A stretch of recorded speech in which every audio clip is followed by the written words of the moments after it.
asalaamaaleykum mbokki xarit yi seetaan di leen di jaajëfal di leen dalal jàmm te ci seen biir Télé Mauritanie tey nag ku gis mbote macha allah bu yanj bi ma nekkal sama xarit bu bees bi ngeen xam ne tey nag li wax waxu élevage di si ànd ak association bu mag boobu ñu gën ko xam si AJARAM yaakaar naa ni Mauritanie yëpp ñu ngi leen di ràññee mbote bi macha allah ngeen di gis mi ngi am juste weer ak une semaine loolu rek day wane liggéey bu am solo bi nga xam te ne macha allah éleveurs yi fii si biir réew mi ñu ngi koy def kon nag daañu dem si seen bergerie yi maanaam fi ñu yoree seen xar yi ngeen gis anam bi ñuy yaree xar yi macha allah anam bi xar yi nekkee du ñàkk nag xam naa ne dina am koo xam te ne nii bëgg na dugg ci wàllum laadum macha allah kon nag ñu dem rek ànd ak ki nga xamante ne nii moom moo di Mass bergerie BMD Marfal Jambar ñu waxtaan ak moom mu présenté ñu rek quelques sujets yi nga xamante ne nii yaakaar naa ni maamu kii ci la bokk. waaw kon nag après ñu dem rek Cité Plage fekk fa Bara Fall si bergerie Maam Makhtar Fall buñ fa noppee nag waxtaan ak ki nga xamante ne moo di Bouna Fall di président association boobu di AJARAM buñ ci jógee rek nag daal di yëkkati jotaay bi incha allah kon nag ñu dem rek daal di ànd ak kii di Mass ci bergerie BMD. salaamaaleykum wa rahmatullah mbokki téléspectateurs yi ñu ngi leen di nuyu di leen ziar di rafetlu yéen waa Télé Mauritanie seen teewaay fii ci bergerie bi di bergerie Marfal Jambar ñu gën ko xam ci BMD lépp nag jëm ci wàccaayu foiru AJARAM bi pour def présentation ci produits yi ñuy liggéey ak yooyu pour ñu xam race améliorée yi ñuy liggéey ci Mauritanie nu mu mel fii nag suñ ko doon présenté comme ni ngeen ko gisee gétt gi moo nekk nii bi mooy bergerie bi mâle bii ngeen di gis moom moo tudd Prési fii la juddoo ñu ngi toll ci 24 mois maanaam 2 ans yaayam mi ngi fi production am aussi tamit ñi ngi fi ay doomam ñi ngi fi tey mën naa ne mooy maalu gétt gi comme maal bu mag ni ma ko mën a tuddee waaw croisement ak lan la moom ban race la moom laadum la pur sang waaw laadum pur sang naka laadum pur sang naka pur sang moom nag surtout volcan la booy xool sang bi am nañ maal yi nag sang yi bokkuñu dana sang yi yu ñuy liggéey mais du ñu fi gis macha allah dañu fi gis production bi si ëpp fii la juddoo daal moom mi aussi léegi wax nga ne surtout volcan la volcan kan la volcan boo koy xool Sénégal bi jóge woon foofu la moom foofu lañ koy foofu woon ay maamam moom mu juddoo fii nag moom mu juddoo fii li xale yi seen xont naka lay demee bon seen xont moom metti na méttiwul metti na sax la ñuy mën a wax parce que seen xont bu spécial la ndax ay moutons de valeur lañ boo xoolee seen environnement ni ñuy nekkee entretien bi yooyu yëpp dafa am lu mu laaj xont bi dañuy utiliser rakkal bi ngooñ ak yeneen kii yu ñuy utiliser daal ñu ci yokk ay blé beeg yu mel noonu daal noonu lañ leen di xonte dañuy utiliser ay vitamines wala si dañ leen di déparasiter chaque année bi buy jiw bi am na programme yooyu am na ay vaccin yoo war a def dañ koy def ak traitement comme nit ñi dañ leen di dañu am suivi dañu am seen vétérinaire ak yëpp daal suñu génnee dañu am seen boîte pharmacie fii ak yëpp noonu la ñuy liggéey daal xar yi pour lan la jaay pour lekk pour xool pour le plaisir pour lépp ngi si parce que xam nga surtout fii si Mauritanie tey nit yi dañ ci war a mën a investir bu baax a baax ku ni Mauritanie xamee ko ak jur avantage yi léegi da ngay xool da nga siy gis maal boo xam ne après bu ñu defee tour da nga siy gis maal yoo xam ne ñu ngi toll si 6 mois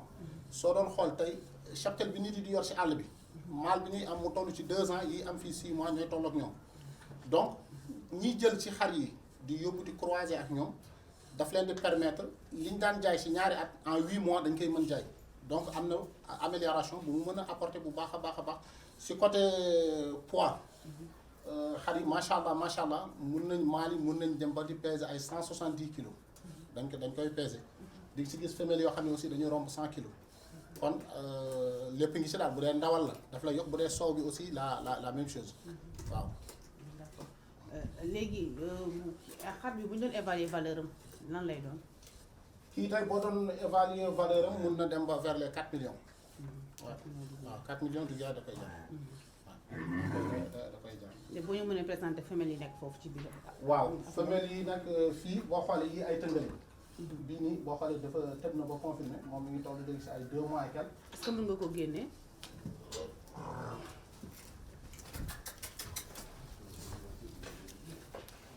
moom moo nekk nii. kii boobu mi ngi toll si à peu près 10 mois. la toll jëm 11. moom instant bi moom tëb na ba confirmé. bii nii mi ngi toll léegi si ay 2 mois jëm 3e mois. léegi sooy xool comme bii. bii nii léegi kii tëbagul xale la parce que bii léegi moom dañu toll si 5 mois bii nii moom ak bu weex bële bee aussi tamit même chose moom tëb na tamit léegi mi ngi toll jëm si 3e mois am 4e mois. asalaamaaleykum wa rahmatullah ñoo leen nuyu bu baax di leen ziar ku si nekk si yéen turam ak santam di am mbégte ak contentement bu baax a baax di leen dalal fii suñu bergerie mu tudd bergerie Mame Makhtar Fall Cité Plage. ñuy yëngu ci élevage d'une manière générale mais surtout ci race améliorée laadum wax dëgg yàlla ñu koy doon def par passion di ci liggéey boobu ba léegi nekk ci fii suñu côté macha allah di ci sant yàlla bu baax ñu ñëw rek defal leen nag présentation quelques sujets yi nga xamante ne ñi ngi ci gétt gi juddoo fi aussi bi ma tee nii kii moom daanaanu femelle la kii mi ngi tudd aji la tudd moom instant yi mi ngi ci 3 portées la maanaam jur na ñetti yoon la jur moom mi ngi jógee fële Sénégal Bargny bergerie Al Mouridiya ci sama nijaay Hamza Jaxate di ko nuyu au passage mu nekk femelle bi nga xamante ni moom mi ngi bokk ci lignée magistrat bi ak Saloum waaw ndax dañu jël benn doomu Mohsin di doomu magistrat ñëpp xam ko teg ko ci benn jox ko benn maal bu Saloum ji bu tudd Malcolm xar bi juddu ci ñu koy wooye aji moom mi ngi ci ñetti porte mi ngi ci ñetti juróom. bii ngay gis ni tëng la mi ngi toll ci 10 mois aji bi ma doon présenté léegi mooy yaay kii fii ci gétt gi la juddoo. d'accord ci papaam. mi ngi ci 10 mois. papaam aussi maa ko yore woon mais joxe naa ko. nu mu tudd. papaam mi ngi tudd woon Camara. benn doomu Boy Galaya la. Boy Galaya moo jur papaam. moom mu nekk wax dëgg yàlla xar bu ma neex macha allah. nekk aussi xaru mu am yaakaar. instant yi day soog a tëb nii. beneen maa la ko tëb. ndax ñun dañuy liggéey si ay maal yi nga xamante ni seen i côté ligne dañuy xaw a sori yoon. beneen maa la ko tëb bi nga xam te ne nekkul ko fi gétt ngeen nekkoon sànq fële bergerie de Mor Fall Jàmbaar mu nekk benn liggéey rek fii ak foofu. bii aussi fii la juddoo moom maa ngi ko tuddee Fanti sama soxna laa ko tuddee mu toll ci 12 mois moom tamit day soog a tëb nii moom boo jëlee côté papam Masalik la Masalik sans castro bi la nañ jël boole ak benn femelle bi nga xamante ni mi ngi laal si suusu nu mu tuddati yaakaar bu Pape Gueye Medina bi ak côté Sathiès côté yaayam foofu la bokk ma juddule ko instant yi moom mi ngi ci 12 mois mu nekk aussi wax dëgg yàlla tëng bu mu am yaakaar loolu macha allah. fii la juddoo. fii la juddoo waaw. tëng yi nekk fi yëpp fii lañ juddoo. ba mu des aji. waaw ba mu des aji moom juddoo fii.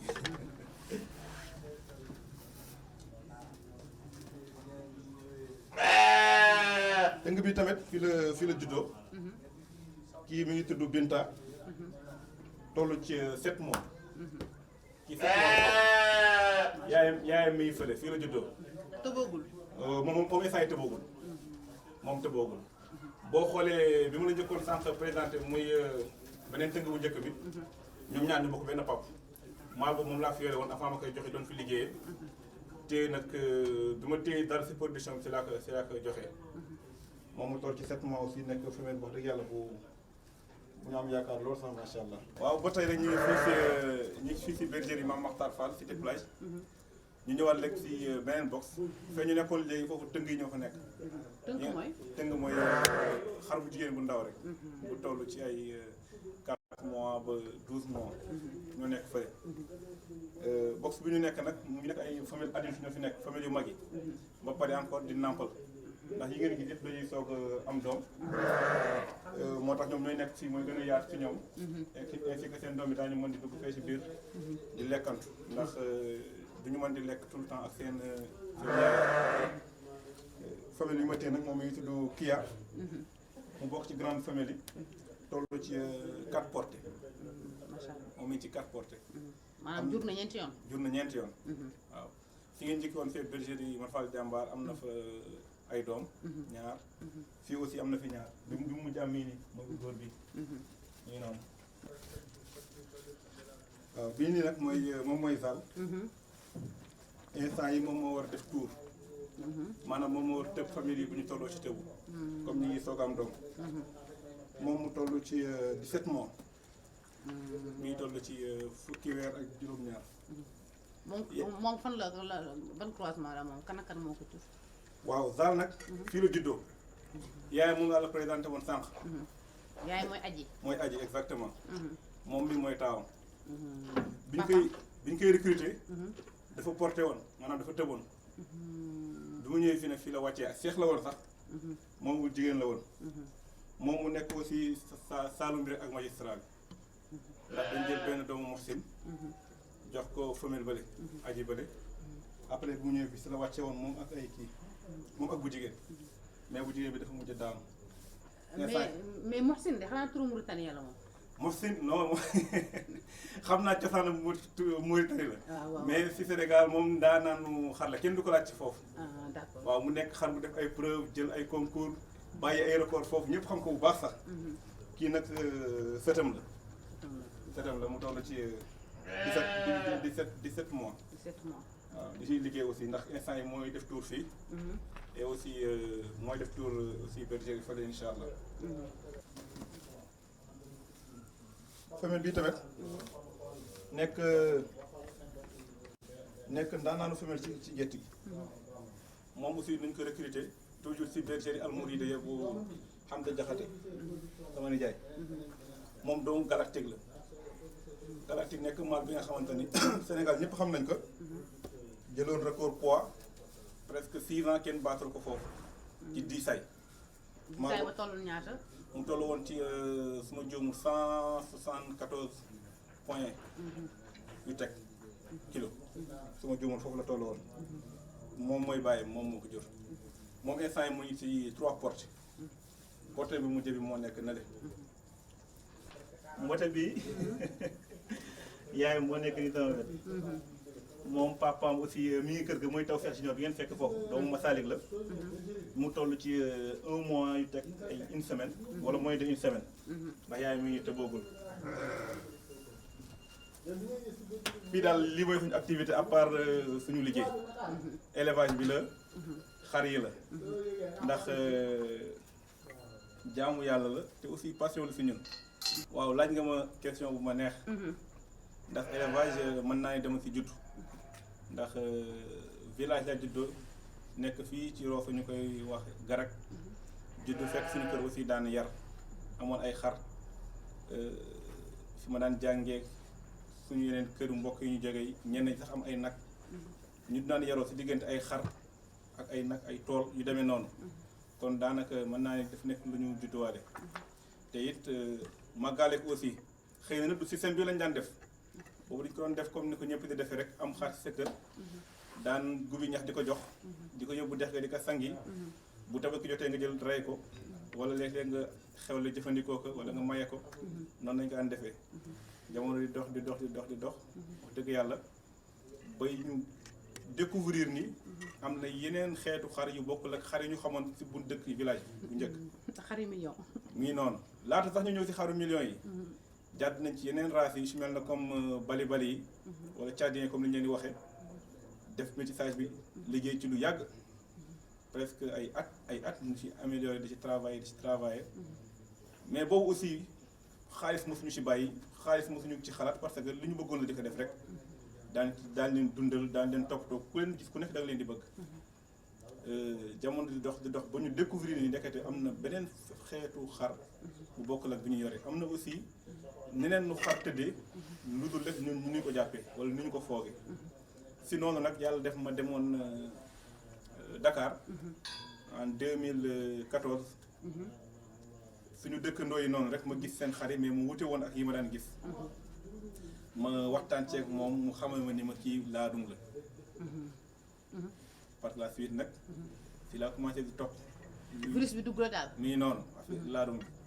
ma def fa visite ay tour bergerie foofu mais xar yi vraiment wuute ak xar yi nga xamante ni man moom laa bàyyi fee suñu kër Mauritanie ma ni wax dëgg yàlla xar yi bëgg naa ci loolu yàlla def tamit sama nijaay bu nekk foofu nekk ki nga xamante ni éleveur la yarkat la ku ñëpp xam foofu muy sama nijaay xam da jaxate ma dem këram def fa visite wax dëgg yàlla keroog dama miir fii yépp nekkoon foofu mu xamal ma ni ma incha allahu rabbi dinaa la jox si xar yi bi ma ñibbisee en 2015 mu yëkkati suñu première laadum xar bu góor may ñu ko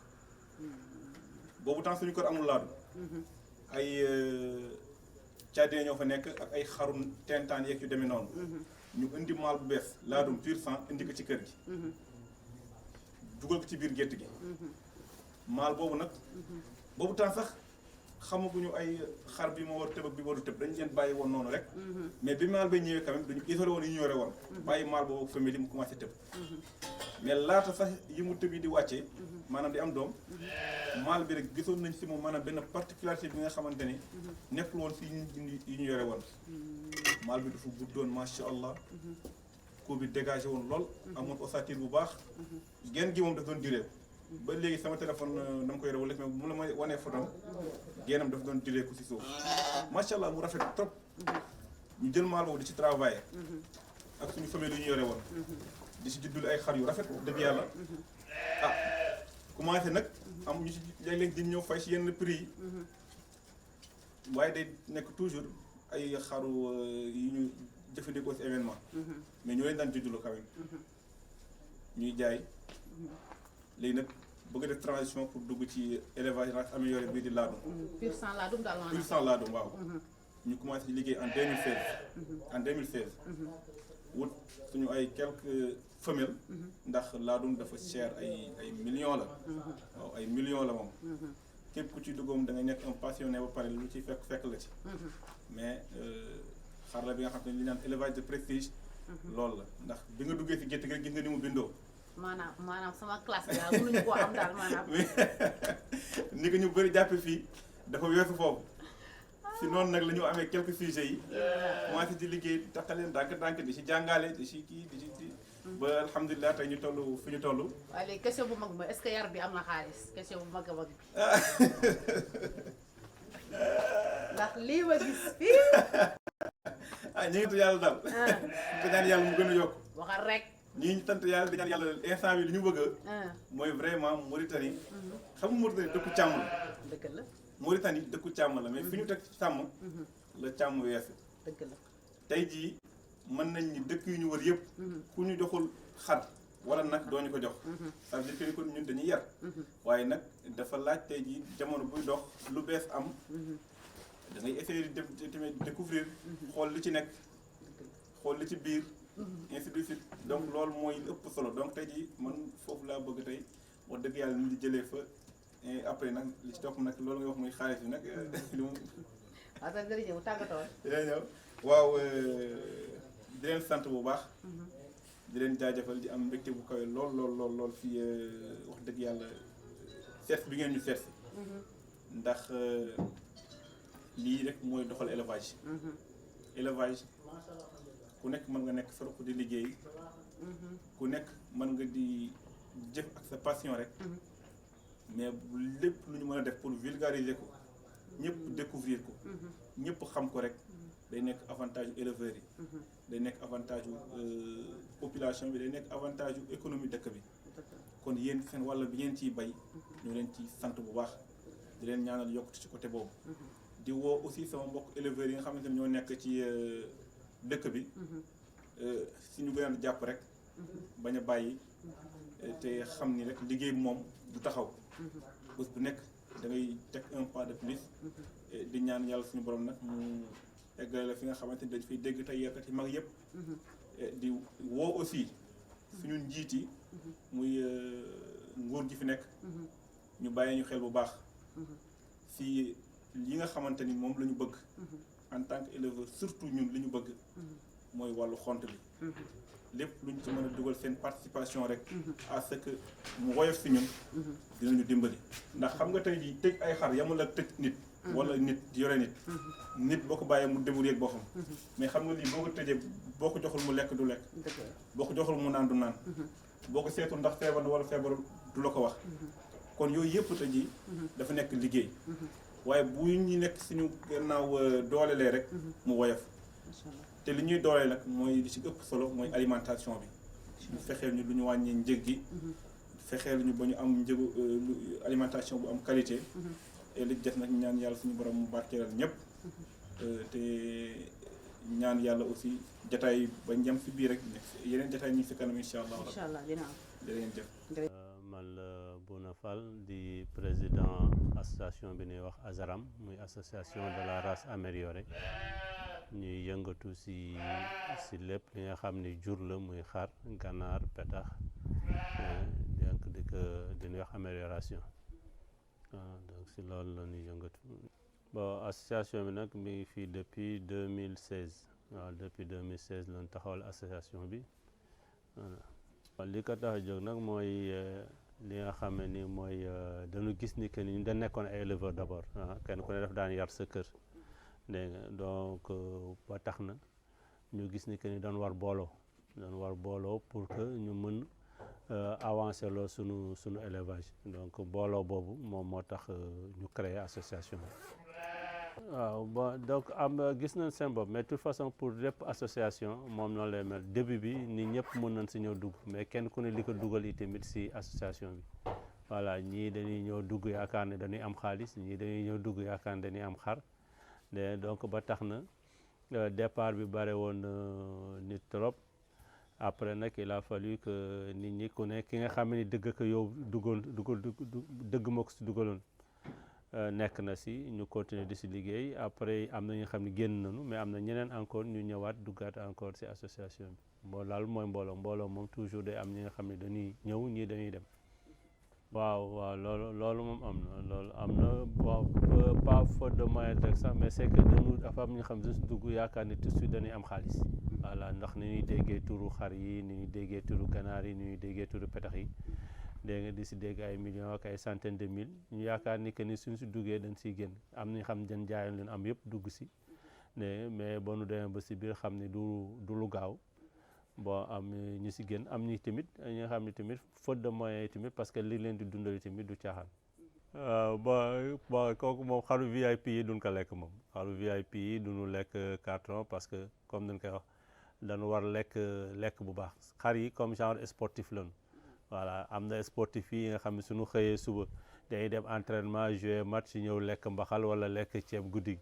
mais am na ñi nga xam ne dañ am régime bi nga xam ne spécial et loolu day yokk seen performance et xar yi tamit noonu la mel xar bi la gën nekk si environnement bu baax comme fii ni mu bakkanee nii lekk bu baax moom mooy gën développé que ñi nga xam ne ni dañuy lekk carton wala nekk si conditions yu métti mais am na ñuy joxe carton mais am na ñi nga xam ne tamit àddina bi ku ne ak sa moyen ni ngay xonteel mais li leen di xont moom dëgg-dëgg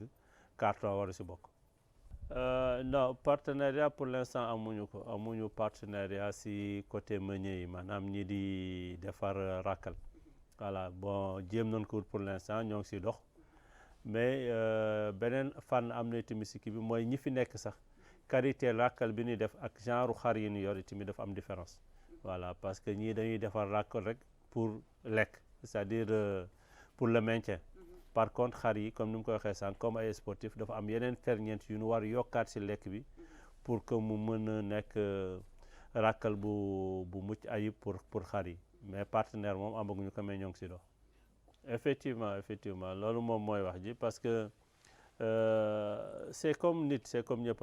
ñun ñëpp dañuy toog fii comme kenn ku ne say moyen li nga yore noonu ngay dundee am na ñi nga xam ni par exemple si ay nit seen lekk seen kër dafa bakkane dañuy lekk jël dessert jël repos jël tout donc xar yi tamit amélioration bi pour mu mun nekk et que ñu mun am njëriñ il faut que ñu lekk bi nga xam ne dafay bakkane bi nga xam ne day am composant yëpp benn lekk bu ñuy wax équilibré li nga xam dafa am ferñeent si mboq ferñeent si dugub ferñeent si lii ferñeent si lii pour que loolu lépp lu ne mën indi si njëriñam pour que xar bi mun développer voilà sinon mën nga gis xar bi nga xam ni la même chose que xar bi mais lekk bi wutee ba nga tax na doo gis valeur u xar bële ndax kii bi comme ni nga ko waxee sportif bii di jouer fii ak bii di jouer Europe duñu benn parce que conditions yi nga xamee ni moom la ñuy dundee moo bokkul mais ñoom ñëpp a bokk li ñuy def sport la ñuy def football la ñuy def donc mais conditions yi fii yi koy permettre muy développer ak condition bi nga xam ne moo nekk fële Europe bi koy permettre muy développer moo wute et noonu la nekk itamit si xar yi donc ay xar la nga xam ne mën na wax ni que ni en quelque sorte ay athlètes lañu et que pour que ñu développer vraiment il faut que non seulement ñu lekk bu baax ñu tëdd bu baax et que ñu am un suivi tamit vétérinaire pour que loolu yëpp boole que mu mun nekk xar bu mucc ayib. waaw am nañu ay vétérinaires même si biir association bi am nañu ay ministères au niveau du ay vétérinaires au niveau du gouvernement bon mais tamit on revient toujours si qualité xar yi parce que genre xar yi comme nit en quelque sorte dañuy am ay feebar ay diabète ay tension comme nit et que vétérinaires yi dañu war yokk seen xam-xam jëmale ko si genre xar yi pour mun détecter seen feebar yi parce que fii bon bare na fii am nañ ay vétérinaires suñu certaines maladies dañ koy traité mais am na yenn maladies yi nga xam ni dañuy am problème pour gars yi comprendre que mais quand même am nañ ay vétérinaires yi nga xam ne heure bu leen soxlaa ñu woo leen ñu ñëw. Bon à notre avis au niveau de l'association fii bi nga xam ni si li ñuy lëkkalu ko ñun suñu biir di ko liggéey suñu biir amuñu exactement ay spécialistes yi nga xam ni en cas de problème daan ko mun détecter ka daan ko mun diagnostiquer ba xam kii lan moo ko rey d'habitude suñu amee yenn maladies yi nga xam ne tënu fii on est obligé se référer des techniciens sénégalais wala des éleveurs sénégalais par exemple léegi ak WhatsApp beeg tout ça donc on filme dañuy filmer xar bi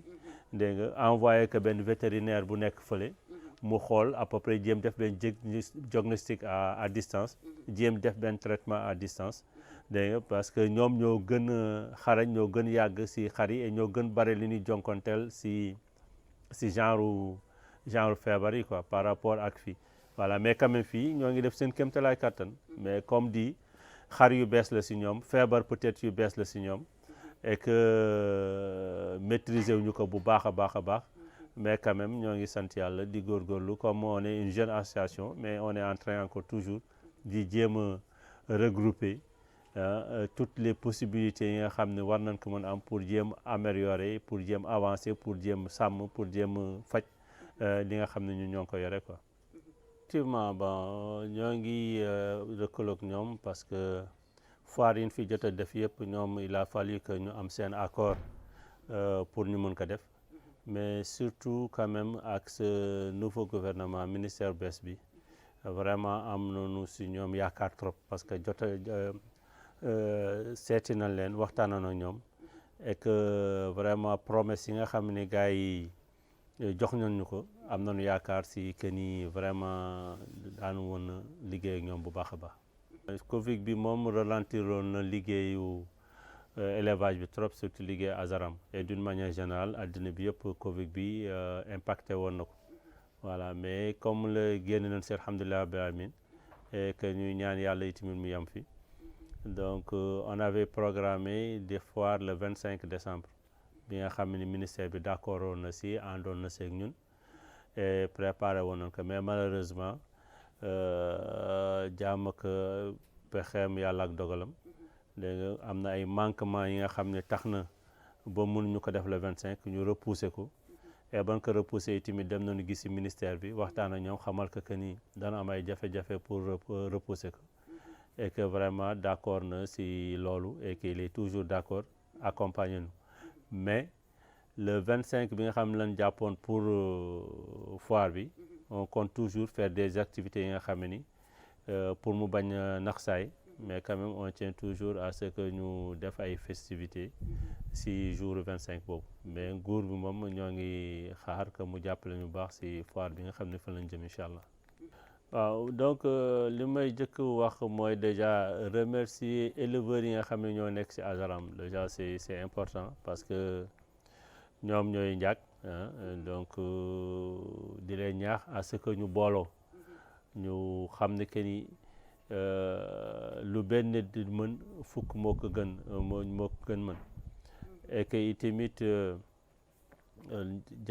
jàpp si kii jàpp du def lu dul gën dëgëral mbir yi donc ñëpp jóg jàpp si association bi jàpp si élevage bi nga xam ne mooy élevage laadum bi mooy élevage volaille bi dégg nga parce que du xar kese am na waa petax yi am na waa ganaar yi dégg nga donc ak yeneen bàyyi ma yi nga xam ne ñoo ngi si donc ñëpp dana war jàppal lépp képp kuy def amélioration rek donc dafa war jàpp si mbir mi dégg nga di leen woo ñoom ñëpp ñu jàpp si dégg nga et que tamit di wax tamit nguur gi ba am nañ si ñoom yaakaar parce que gis seeti nañ leen waxtaan nañ ak ñoom et promettre nañu li nga xam ne peut-être ñeneen ñi defuñu ko woon et ñoo ngi xaar vraiment à ce que est-ce que daan ko def wala duñ ko def mais am nañ si yaakaar mais di ñaan tamit rek toujours éleveurs yi ñu nekk benn ñu yëkkandoo xàccandoo dóorandoo pour que élevage bi nga xam ne dañ si nekk mu avancé parce que su avancé rek njëriñu ñëpp la quand il s'agit nag des meuniers mooy ñi di defar kii yi bon là il va falloir tamit essayer de voir autrement parce que ndax ñu jéem am d'abord qualité bu baax si ràkkal bi parce que qualité bi nga xam ne vraiment moom la ñuy jox dañ si yokkaat lu bare lu ëpp luñ ko jëndee soo jëndee benn saaku par exemple da ngay yokkaat lu si ëpp si ku mel na ko ay dugub lu mel na ko ay mboq lu mel na ko ay wëtteen def ko si pour enrichir ko donc vraiment suñu mënoon am ay fabricants yi nga xam ne ñoom il accepte di defar produit bu baax kooku moom dina arranger trop kooku vraiment bokk na si li nga xam ne ni bëggoon nañ ko trop bon décide bi tamit mooy góorgóorlu ku ne liggéey ku ne jàpp ba yàlla dafi diggan incha allah. ok donc juste encore pour terminer remercier le vraiment si li nga xam ne ni déplacement bi nga xam ne def nga ko ànd ak ñun ñu war gétt yëpp certes sa liggéey la mais mënoon nga ko yemale juste si télévision bi mënoon nga ko yemale si benn place mais da nga ko def ak bëgg sa liggéey def ko si bëgg yi tamit avancé loo